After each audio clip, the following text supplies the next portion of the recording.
bonne place, là.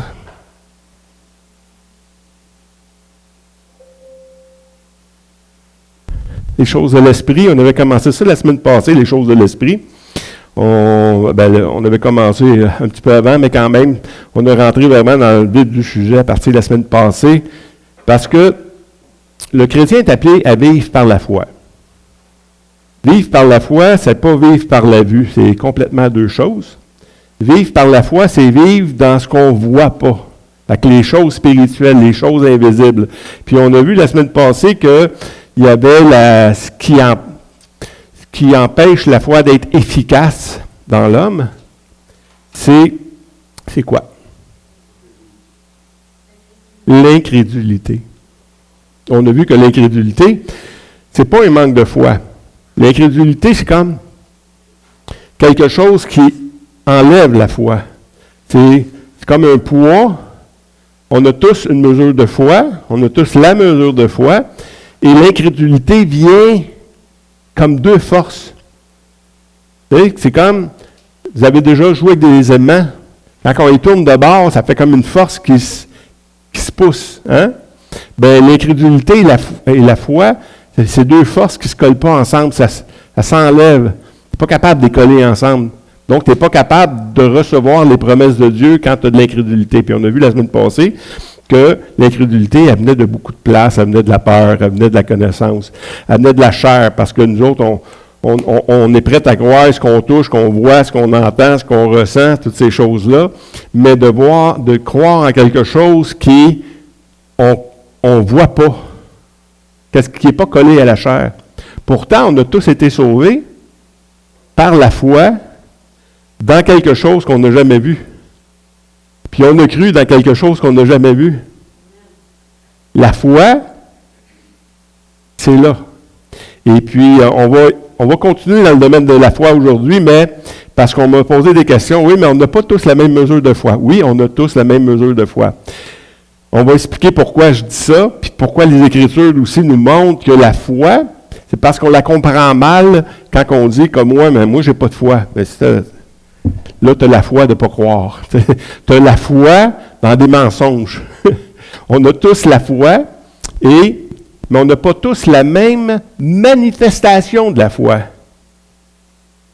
Ça, c'est ce qu'on va voir aujourd'hui. Il faut comprendre comme il faut la foi, parce que Dieu nous demande de vivre par la foi.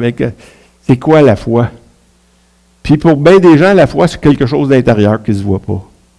Mais la foi se voit. Ça se voit, la foi. La foi, c'est quelque chose qui va vraiment changer et qui reçoit les choses. Mais aujourd'hui, on va voir un petit passage de rien. Avant d'y aller dans ce passage-là, je vais juste lire, parce que dans Hébreux 11:6, il dit « Or, sans la foi, il est impossible de lui être agréable, car celui qui s'approche de Dieu doit croire que Dieu existe et qu'il est le rémunérateur de ceux qui le cherchent. » Donc, sans la foi, c'est impossible de lui être agréable. Sans notre confiance dans ce qu'on n'a pas vu, les choses spirituelles, c'est impossible de lui être agréable. Pourtant, on fait des choses qui sont physiques. Quand tu prends soin de quelqu'un, tu prends soin de la veuve, de l'orphelin, c'est des choses agréables à Dieu. Mais sans la foi vient croire les choses invisibles et les promesses de Dieu qui ne sont pas encore là, dans le physique, mais qui sont là présentement dans le spirituel. Parce que les choses physiques ont été faites par des choses spirituelles. Ils sont plus réels que les choses physiques. Parce que les choses physiques, c'est juste une imitation de ce qui est dans le spirituel. Et ce qui est physique, c'est temporaire. Ce qui est spirituel est éternel. On va voir aujourd'hui un court passage, c'est dans Hébreux 11:1. Et on va le décortiquer, celui-là. Or, la foi est une ferme assurance des choses qu'on espère, une démonstration de celles qu'on ne voit pas. Ça, c'est la foi. Mais il faut voir ici qu'il parle de trois choses juste dans ce petit passage-là, juste dans ce petit verset-là, puis c'est ça qu'on va voir aujourd'hui. Et la première chose qu'on va voir, c'est que c'est des choses qu'on espère. La foi et l'espérance, c'est deux choses différentes. Il y a deux buts différents, mais en même temps, la foi est basée sur ce qu'on espère. Mais c'est quoi la foi et l'espérance? C'est ça qu'on va voir. Dans le petit Larousse, l'espérance chrétienne est fondée sur la certitude de la foi dans la parole de Dieu en la personne de Jésus. L'espérance et la foi ont le même but, les mêmes croyances. On croit la même chose, mais l'espérance, elle a une fonction qui est bien différente de la foi, dans ce sens que l'espérance produit la persévérance. La foi, on y croit, c'est là, c'est déjà. L'espérance, contrairement à la foi, l'espérance pointe vers le futur. Si j'espère qu'un jour, je vais aller au ciel. Tu peux espérer qu'un jour, tu vas avoir une auto. Et tu peux croire que tu vas avoir une auto. Tu peux avoir la foi que tu vas avoir une auto. On va voir la différence des deux. C'est pas grand-chose, mais c'est important de le comprendre. Tu peux espérer un jour d'avoir une auto, c'est parce que tu n'as pas les moyens. Hein? La foi d'avoir une auto, tu dis, wow, là, je commence à avoir de l'argent un peu pour donner un bon cash sur mon char. Donc, tu commences à agir. La foi donne des pattes à la croyance. La foi fait agir. Donc, la foi, elle reçoit et l'espérance attend. La foi, c'est ce qu'on reçoit. La foi, elle le reçoit tout de suite. Elle ne reçoit pas dans le futur. Elle le reçoit tout de suite. Moi, quand j'ai acheté mon auto, là, j'ai signé. Je savais que c'est mon auto. Je ne l'avais pas encore pourtant, mais je l'avais. C'était à moi. La foi se base sur des choses qui sont déjà là, pas sur des choses qui n'existent pas. La foi, dans les choses invisibles et les choses spirituelles, ils sont déjà là. Les promesses de Dieu sont déjà là. Donc, on doit mettre notre foi dans ce que Dieu a promis des choses, puis là, on va les avoir. Donc, on va voir quelques passages présentement pour l'espérance. Dans Romains 8, 24, 25. Car c'est en espérance que nous sommes sauvés. Or, l'espérance qu'on voit n'est plus espérance. Ce qu'on voit, peut-on l'espérer encore? Mais si nous espérons ce que nous ne voyons pas, nous l'attendons avec persévérance. C'est intéressant, hein? L'espérance est basée sur le futur. On le sait qu'on va l'avoir. On ne le voit pas encore, comme la foi. La foi et l'espérance, c'est des choses qui sont basées sur ce qu'on ne voit pas. Mais l'espérance, on est sauvé en espérance. Est-ce qu'on est sauvé réellement ou on va être sauvé? C'est qu'on est sauvé déjà par la foi. On est déjà dans le ciel avec Dieu par la foi, assis avec Christ dans les cieux, par la foi. Mais ce n'est pas encore accompli. Donc, c'est là l'espérance. C'est ça qui donne la persévérance dans l'attente. Si on n'a pas d'espoir, on est foutu. On va attendre, on va faire toutes sortes de niaiseries. Hein, comme Abraham, il avait une promesse d'avoir un fils. Il avait cet espoir-là. Mais l'espoir, là, tu commences à douter. Puis il est allé vers une autre femme. Il n'a pas attendu. Il avait la foi, mais il ne savait pas comment ça pourrait arriver. L'espérance produit des choses et la foi produit d'autres choses. Dans Romains 12, 2, réjouissez-vous en espérance, soyez patients dans l'affliction, persévérants dans la prière. C'est là qu'on voit que l'espérance, c'est elle qui produit en nous la patience. C'est elle qui produit en nous la persévérance. Sans l'espoir, on est dans un monde qui a désespérément besoin d'espoir. Et l'espoir vient, comme on a vu dans la définition du Larousse, elle s'appuie sur la foi dans les choses de Dieu. Et puis, on a besoin de communiquer cette foi-là. Deuxième point, dans Hébreux 11.1, encore une fois, on revient là. Or, la foi est une ferme assurance des choses qu'on espère, une démonstration de celles qu'on ne voit pas. C'est encore le même passage, mais là, on va voir Tu l'as pas?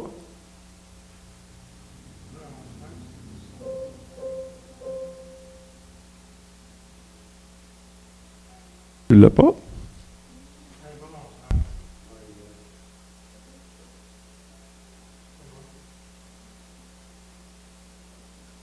Je sais pas pourquoi on l'a pas là, mais... Ouais. En tout cas, c'est le même passage de toute façon.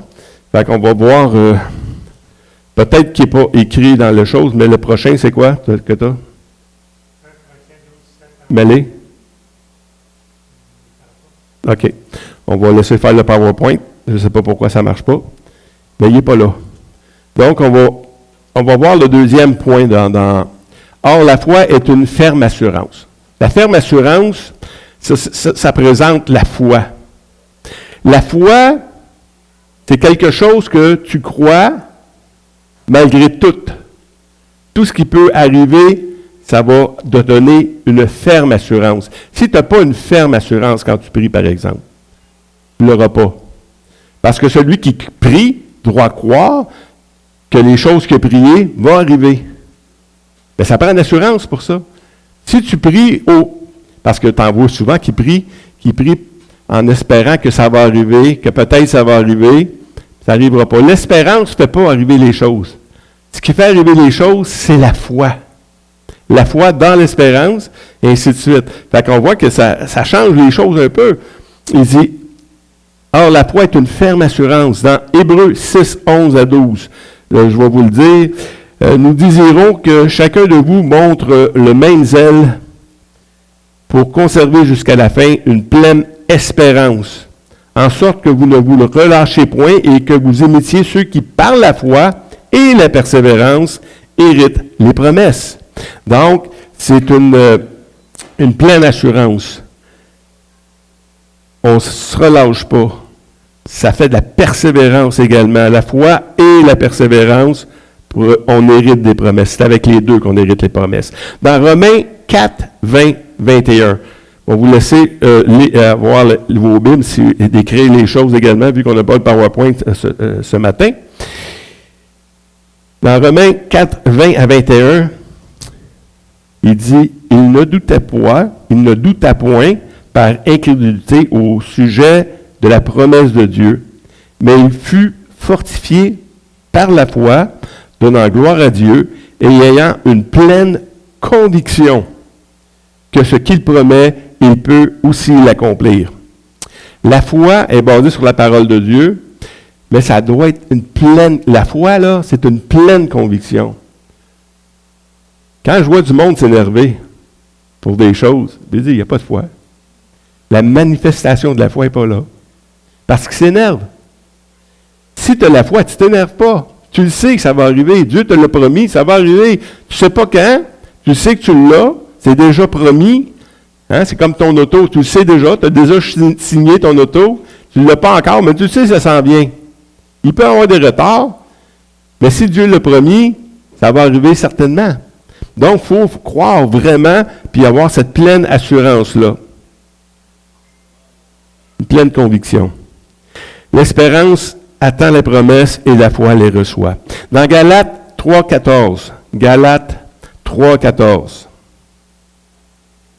afin que la bénédiction d'Abraham eût pour les païens son accomplissement en Jésus-Christ et que nous reçussions par la foi l'Esprit qui avait été promis. C'est par la foi qu'on reçoit les choses qui ont été promises. La foi reçoit. Dans Jean 1, 12 à 13, mais à tous ceux qui l'ont reçu, à ceux qui croient en son nom, il a donné le pouvoir de devenir un enfant de Dieu, lesquels sont nés non de la volonté de la chair, ni de la volonté de l'homme, mais de Dieu. C'est quelque chose qu'on reçoit. La foi reçoit. L'espérance attend. C'est deux choses complètement différentes. Puis c'est important de comprendre ces choses-là. Parce que on me dit, ouais, mais on n'a pas toute la même foi. J'aimerais par la main, lever la main, ceux qui pensent qu'on n'a pas tous la même foi. Est-ce qu'on a tous la même foi? On a tous eu la mesure de foi. Je sais qu'il y en a qui pensent le contraire, mais ils n'osent pas lever la main, c'est pas grave. Mais on a tous reçu la mesure de foi. On a tous la même foi. Est égale. mais elle n'est pas appliquée de la même manière. C'est ça la différence. On est rendu dans Éphésiens 2, 8. C'est par la grâce que vous êtes sauvés par le moyen de la foi, et cela ne vient pas de vous, c'est un don de Dieu. Un don, c'est quoi qu'on fait? C'est qu'on le reçoit. Romains 12, 3. Romains 12, 3. Par la grâce qui m'a été donnée, je dis à chacun de ne pas avoir de lui-même une trop haute opinion, mais de revêtir les sentiments modestes, selon la mesure de foi que Dieu départit à chacun. La mesure de foi que Dieu départit à chacun. Il n'y a pas d'excuse quand on parle du milieu de la foi, de dire « Ah, moi, je n'ai pas la foi. » Non, tu l'as, la foi. La foi, c'est vraiment une décision de croire dans ce que Dieu a promis. Si je vous dis quelque chose, vous allez me croire ou pas croire? C'est ça. Non, mais si je vous dis quelque chose, là, vous allez me croire si vous me faites confiance. Si vous ne faites pas confiance, vous allez vérifier, hein? Et vous allez tester tout ça. Dieu, là, quand il promet quelque chose, si on le croit, c'est parce qu'on lui fait confiance. Si tu ne le crois pas, c'est parce qu'il ne fait pas confiance. S'il ne fait pas confiance. Mais la foi, ça vient, c'est une décision en même temps. C'est quelque chose que tu fais. Mais quand tu lis la parole de Dieu, tu lis les promesses de Dieu, ça doit produire la foi en toi. La foi, c'est une ferme assurance. Elle doit produire en toi une ferme assurance à tel point que tu vas tout faire pour accomplir la promesse de Dieu, pour recevoir la promesse de Dieu. Parce que tu le crois à 100%. Le problème avec la foi, quand on ne la démontre pas comme il faut, c'est on le croit un peu. Tu sais? Ouais. Puis là, on est dans le domaine de l'espoir. On n'est plus dans le domaine de la foi. J'espère que ça va arriver. Je vais prier, peut-être que ça va arriver. Non, non. Ça, c'est pas une prière de foi. La prière de la foi, c'est si je prie, ça va arriver. Donc, c'est deux choses complètement différentes.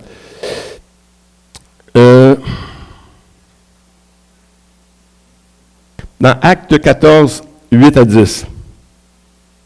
À Lys se tenait assis un homme impotent des pieds, boiteux de naissance et qui n'avait jamais marché. Il écoutait parler Paul. Et Paul, fixant les regards sur lui et voyant qu'il avait la foi pour être guéri, dit à haute voix, « Lève-toi, droit sur tes pieds. » Et il se leva d'un bond et il marcha. Deux choses là-dedans. Premièrement, Paul, voyant qu'il avait la foi. La conception qu'on a de la foi, il dit, comment il peut voir que l'autre gars, il a la foi? Avez-vous une réponse à ça? Moi, je viens de la trouver, la réponse. Parce que je me disais, ça se peut pas. Comment tu peux voir que quelqu'un a la foi?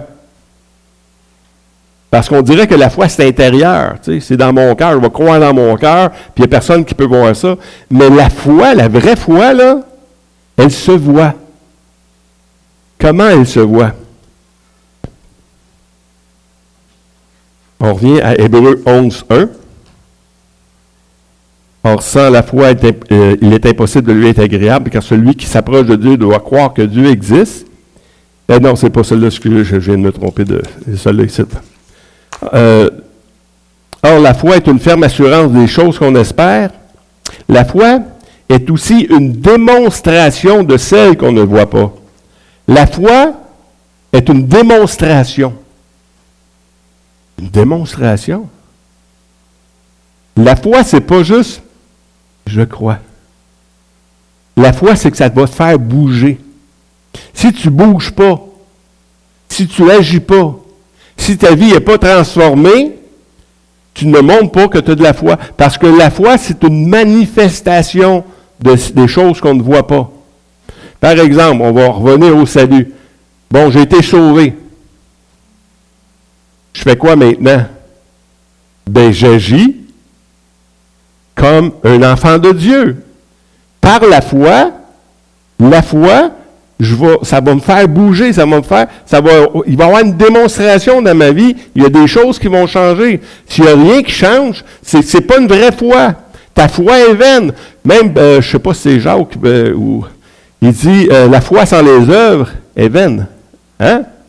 La foi sans les œuvres est vaine. Donc, si ta foi ne manifeste pas, s'il n'y a pas une action dans ta vie, s'il n'y a pas quelque chose qui démontre en toi que tu crois, bien c'est vain. C'est pour ça que des fois, on a de la misère à prier pour les malades. On a de la misère à prier pour les morts. Parce que ça va-tu vraiment arriver? L'héritage qu'on avait des églises catholiques puis d'autres églises, puis là, on dit, ouais, mais si je prie puis ça n'arrive pas, ça va donner un mauvais témoignage.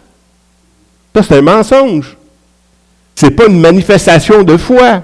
La foi, quand tu pries pour un malade, tu vas croire qu'il va être guéri. Ça va paraître en dedans de toi. Tu vas avoir cette assurance-là, comme on a vu, mais il va y avoir une manifestation. C'est que tu vas te lever puis tu vas aller prier pour lui. Tu vas prier pour les choses. Si tu ne pries pas, c'est parce que tu ne manifestes pas ta foi. Donc, c'est important de manifester ta foi. 1 Corinthiens 12, 7 à 11. 1 Corinthiens 12, 7 à 11. Or, à chacun, la manifestation de l'Esprit. Wow, c'est la même chose. Or, à chacun, la manifestation de l'Esprit est donnée pour l'utilité commune. C'est encore la manifestation de l'Esprit. J'ai beau dire que je suis rempli du Saint-Esprit, mais si je ne bouge pas, il n'y a pas de manifestation. Tu ne peux pas dire que tu as l'Esprit. L'Esprit, c'est quelque chose qui se manifeste. Or, à chacun, la manifestation de l'Esprit est donnée pour l'utilité commune. En effet, à l'un est donnée par l'Esprit une parole de sagesse.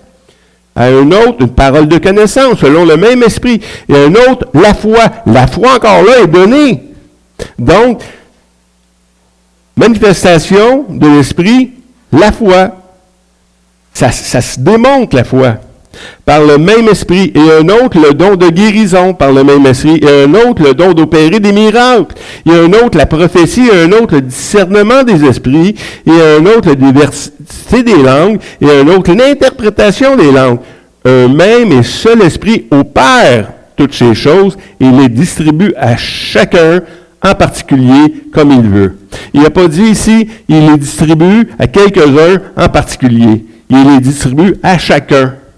On a la foi, on a toutes ces choses-là, tout ça, on le reçoit. Oui, c'est vrai qu'on n'a pas tous les mêmes dons, mais on a tous une mesure de foi qui nous fait agir.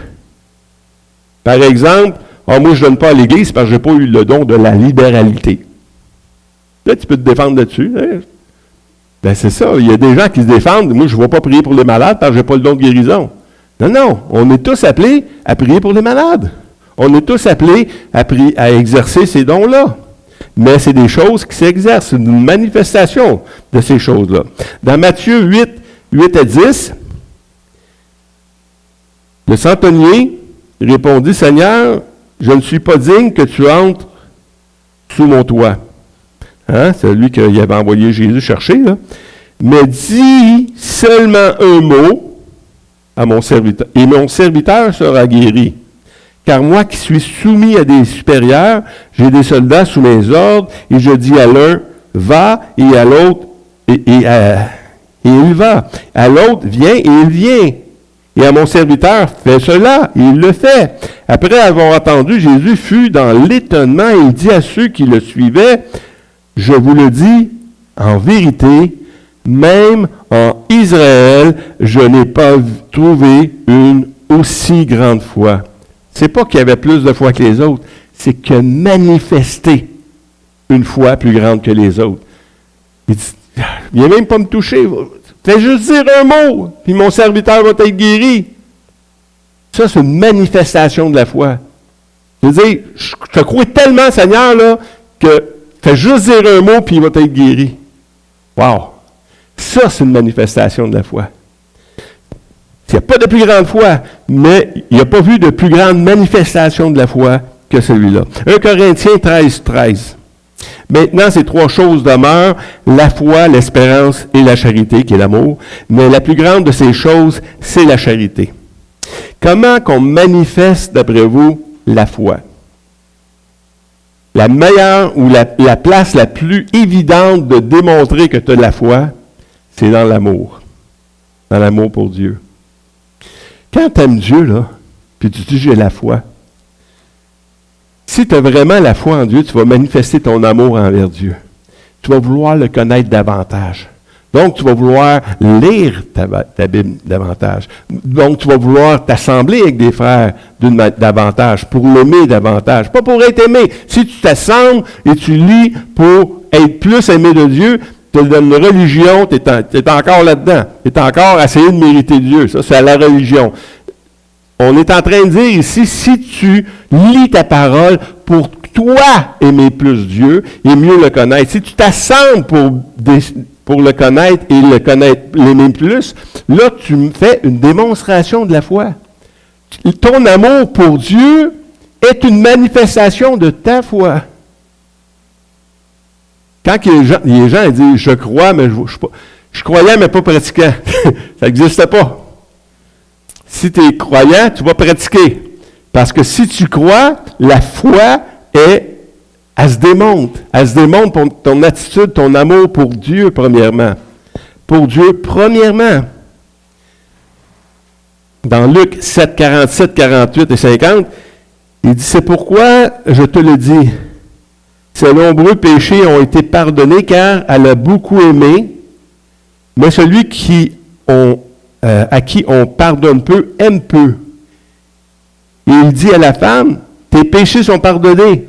Mais Jésus dit à la femme, ta foi t'a sauvé, va en paix. La démonstration de son amour, il dit, ta foi t'a sauvé. La démonstration de sa foi, c'était son amour. Son amour, c'est la démonstration de sa foi. Ta foi t'a sauvé.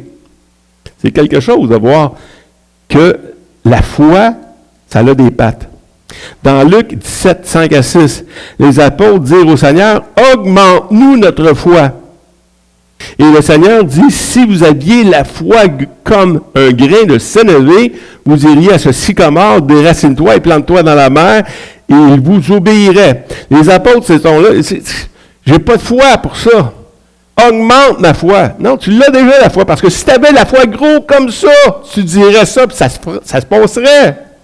C'est pas la foi ton problème. Ton problème, comme on a vu la semaine passée, c'est ton problème, c'est ton incrédulité. Tu ne crois pas assez, tu ne démontres pas assez ta foi dans ce qui se passe là. Et la preuve, parce que ça, on a vu que la foi, c'est l'amour premièrement envers Dieu, mais c'est l'amour aussi envers les autres, parce que, pourquoi que les apôtres disent, augmente-nous la foi? Parce que Jésus vient nous dire, dans Luc 17, 3 à 4, prenez garde à vous-même, si ton frère a péché, reprends-le, et s'il se repent, pardonne-lui. Et s'il pêche contre toi 7 fois dans un jour, et que 7 fois il revienne à toi, disant, je me repens, tu lui pardonneras. Facile de dire, j'aime Dieu. Mais Dieu dit, si tu crois en moi, là, tu vas l'aimer. Tu vas lui pardonner. Pour ça, les disciples ont dit, augmente-nous la foi, Seigneur. Non, c'est pas un problème de foi, votre affaire. Ce n'est pas un problème de foi. C'est un problème de démonstration de la foi. Si tu veux me montrer que tu m'aimes, tu vas agir de telle manière. Tu vas le démontrer. Amen. Dans 1 Jean 4, 20 à 21, on finit quasiment. Si quelqu'un dit « j'aime Dieu » et haït son frère, c'est un menteur. Car celui qui n'aime pas son frère qu'il voit, comment peut-il aimer Dieu qu'il ne voit pas? Les choses spirituelles, les choses invisibles. Tu ne vois pas Dieu, puis tu dis que tu l'aimes. Mais si tu dis que tu l'aimes, tu dois aimer celui que tu vois également. Tu dois manifester ta foi dans l'amour pour l'autre. Fait que si tu n'aimes pas ton frère, tu le sais, tu es un menteur. Mais tu es un menteur parce que tu dis que tu as la foi et tu ne le fais pas. C'est pour ça que tu es un menteur. Dans Jacques 5, 13 à 18. Quelqu'un parmi vous est-il dans la souffrance qu'il prie? Quelqu'un est-il dans la joie qu'il chante des cantiques? C'est toutes des manifestations. Quelqu'un parmi vous est-il malade? Qu'il appelle les anciens de l'Église et que les anciens prient pour lui, en loignant d'huile au nom du Seigneur. La prière de la foi sauvera le malade. Et le Seigneur le relèvera. Et s'il a commis des péchés, il lui sera pardonné. Confessez donc vos péchés les uns aux autres et priez les uns pour les autres, afin que vous soyez guéris. La prière fervente du juste a une grande efficace. Puis, il ne finit pas là. Mais il continue en disant qu'Élie, là, il est un homme de la même nature que nous. Quand tu regardes les héros de la foi, là, tu te dis, waouh, eux autres, il y en avait de la foi. Élie, c'est un homme pareil comme nous autres. Il n'y a pas plus de foi, il n'y a pas moins de foi que nous autres. Puis j'ai pas moins de foi que lui. Élie était un homme de même nature que nous. Il priait avec instance pour qu'il ne plût point, il ne tomba point de pluie, on a prié pour qu'il ne pleut pas. Seigneur, merci, il ne pleuvra pas. Il pria, puis il n'a pas plu pendant 3 ans et 6 mois. Puis il pria de nouveau, le ciel donna la pluie et la terre produisit son fruit. Mais tout ça pour dire que on a tous reçu une mesure de foi. Et cette mesure de foi-là, c'est à nous, par le Saint-Esprit, à le manifester. Ça se manifeste comment? Dans l'amour, on l'a vu. Ça se manifeste dans l'argent également. Tu sais, si tu as peur d'en manquer, c'est parce que tu n'as pas la foi. Tu sais, on donne. Seigneur, je me demande de donner, je vais donner. Je donne, puis je m'en manque. Je m'en manque pas. Là, tu commences à découvrir Dieu de même. Alors, Dieu, tu pourvois mes besoins, tu sais. Cette semaine, j'ai eu une très petite semaine. Parce que vous le savez, ça fait à peu près 1 an et demi que je vis que de dons des gens, OK? C'est le don des gens qui fait que je vis. Et cette semaine, je n'avais pas beaucoup d'argent, puis je dis, Seigneur, pas d'argent pour te donner la dîme, tu sais. Qu'est-ce que je vais faire, tu sais? Je vais te faire confiance. Et quelqu'un m'a donné quelque chose pour que je puisse donner ma dîme. Ça, c'est la grâce de Dieu. Il n'en manque pas. Tu peux pas, tu sais, parce que j'en ai donné trop à quelque part, puis là, je dis, Seigneur, est-ce que je peux continuer à bénir les autres? Oui, tu peux continuer à bénir. Parce que la prospérité qu'on va voir dans les prochaines semaines, là, c'est d'avoir de quoi satisfaire à tous nos besoins avec un superflu pour toute bonne œuvre. Puis si tu crois ça, si tu crois que Dieu, non, il va te donner, non, pas seulement pour payer il va juste pas te bénir pour que tu payes tes factures. Il va le faire pour que tu payes tes factures. Mais il va te bénir également pour que tu puisses bénir les autres. Parce que la vie chrétienne, là, c'est être béni pour bénir. C'est pas le vœu de pauvreté, comme l'Église catholique nous le disait. Ça, non, c'est ça. C'est pas vrai, ça. Le vœu de pauvreté, c'est un mensonge. C'est l'amour de l'argent qui est un problème. Si ta vie, là, tu passes toute ta vie à essayer de gagner de l'argent, tu as un problème. Si tu ne mets pas ta foi en Dieu pour que Dieu pourvoie tes besoins, il va te donner l'intelligence. Il n'a pas dit, ouais, mais à ça, je peux être paresseux puis je ne fais plus rien. C'est pas vrai, c'est pas ça qu'il a dit, là. Hein? OK, je peux arrêter de travailler, il va pourvoir mes besoins. Hein? Non, c'est pas ça, c'est pas ça. Celui qui ne travaille pas, ne mange pas.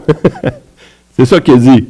Fait que si tu travailles, mais Dieu va te bénir, il va te donner des tactiques, il va te donner de l'intelligence pour avoir de l'argent, pour toi, mais pour toute bonne œuvre également. C'est ça la prospérité. Puis on va voir ça dans les prochaines semaines. Et comment Dieu veut qu'on manifeste notre foi envers lui, c'est de toutes sortes de ces manières-là. Fait que je voulais pas prendre trop de temps ce matin parce qu'on a l'épluchette de blé d'Inde, mais je voulais vraiment finir le projet de la foi parce que il faut que dans notre semaine, là, quand tu dis « j'ose pas le faire », il faut que le Saint-Esprit nous révèle « est-ce que tu crois? Est-ce que tu me crois? » Parce que si tu n'oses pas le faire, c'est parce que tu ne le crois pas qu'il va agir. Ou tu n'as pas la connaissance, comme on a vu la semaine passée. Tu n'as pas la connaissance que Dieu veut que tu fasses ça. Il faut vraiment que la foi découle d'une relation avec Dieu, puis tu vois ce que Dieu veut faire dans ce monde, par l'Église. Qui est nous, l'Église? Nous sommes l'Église. Et Dieu veut accomplir des choses par l'Église. Et des fois, je crois qu'on est paresseux.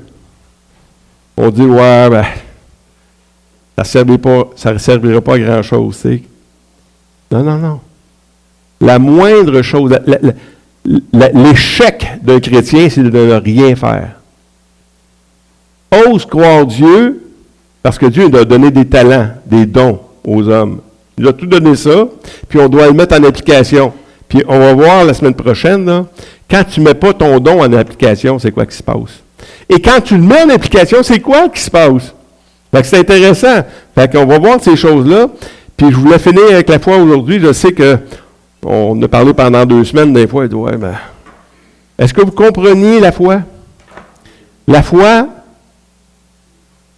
c'est une ferme assurance des choses qu'on espère. Une démonstration de celles qu'on ne voit pas. C'est tellement pareil comme notre salut. Le Seigneur a dit, si tu crois en moi, tu as la vie éternelle. Ah oui?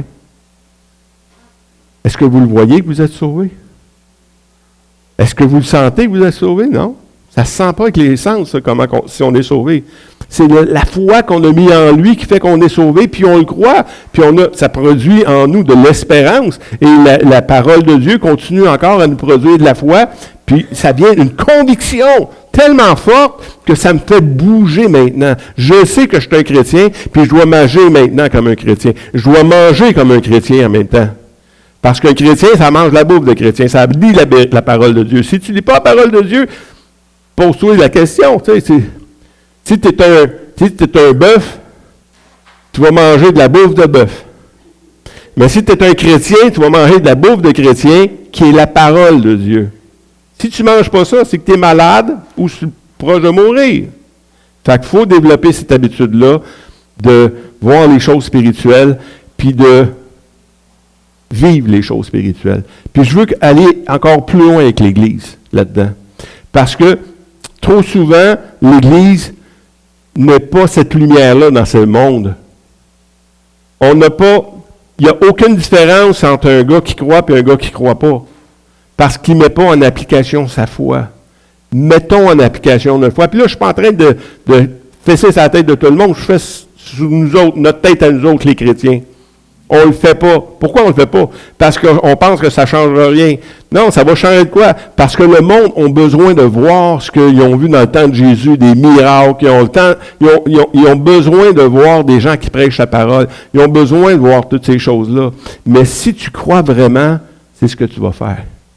Et tu ne peux pas dire, oui, mais moi, je n'ai pas la foi pour ça. Tu es un menteur. Tu ne crois pas. Tu ne crois pas que Dieu t'a donné la foi. Il t'a donné tout ce qui contribue à la piété et à la vie chrétienne. Tout ce que Dieu t'a donné, tu l'as dans toi. Écoutez, celui qui est plus grand, celui qui a créé l'univers, habite en toi. Tu as toute la puissance pour accomplir l'œuvre que Dieu t'appelle. Ça ne vient pas dire, ouais, mais moi, je n'ai pas la parole facile. Moïse le dit, puis il a failli mourir. Attention aux autres. Ouais, mais moi, je n'ai pas tes capacités. Je n'ai pas étudié comme toi. Tu n'as pas besoin d'étudier, tu as besoin d'avoir le Saint-Esprit en toi. C'est ça que tu as besoin. Si tu as le Saint-Esprit en toi, il va te dire tout ce que tu as à dire au temps convenable. Amen. Donc, on va aller plus loin encore des choses spirituelles les prochaines semaines. Mais je voulais vraiment finir avec la foi parce que c'est important de comprendre ces choses-là que dire, ouais, mais on a tous reçu la même chose. Tous. La même puissance. Tous. Un enfant pourrait arriver, un enfant de 5 ans peut avoir la même puissance, peut aller prier pour quelqu'un, il va avoir le même résultat que le plus grand d'entre nous qui manifeste la foi le plus grande. Parce qu'un enfant a cette capacité-là plus que nous autres, côté de la foi. Parce qu'il dépend constamment de son père et sa mère. Si ta mère le dit, c'est que c'est vrai. À moins que ton père dise le contraire. Non. Non, mais comprenez, mais quand on croit Dieu vraiment comme un enfant, il y a des choses, on va pouvoir transporter des montagnes. On va pouvoir accomplir l'œuvre de Dieu d'une manière incroyable. Alors, Seigneur, merci pour ta parole. Merci pour ce temps qu'on est là, Seigneur Dieu. On va aller rejoindre les autres là, à l'épluchette de Blé d'Inde. On veut te remercier de tous nos invités aujourd'hui qui vont être là. Tous ces gens, Seigneur Dieu, qui ont été invités à entendre des témoignages, mais autant que la prédication et les témoignages, qu'elles puissent produire un effet, qu'elles ne retournent pas à toi sans effet, Seigneur, dans la vie de ces gens-là. Et qu'on chasse et on empêche l'ennemi de venir enlever déjà la semence qui va être plantée. afin que tu puisses être glorifié, Seigneur Dieu, et que le peuple, ton peuple, augmente dans le nom de Christ. Amen. Amen. Bonne semaine. Cette semaine, on va, comme on a dit, on va avoir le mercredi, on a l'étude biblique avec Gaétan. Mais là, on a l'épluchette de